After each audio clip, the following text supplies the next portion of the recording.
Члены Общественной палаты Республики Саха-Якутия сегодня работают в Общественном ситуационном центре Республики Саха-Якутия по общественному наблюдению за ходом муниципальных выборов.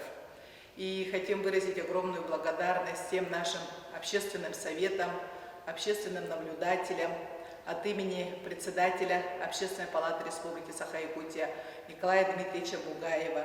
Сейчас поступает информация по явке. И на всех избирательных участках, более 500 избирательных участков по всей республике, работают наши общественные наблюдатели и поступает информация. И каждый член общественной палаты сегодня ведет мониторинг и общается за честные, чистые выборы в каждом районе. И мы хотим сказать, что сегодня члены общественной палаты, выразить им огромную благодарность за эту работу. Они сегодня работают с раннего утра и до позднего вечера. И желаю всем честных, открытых, чистых выборов.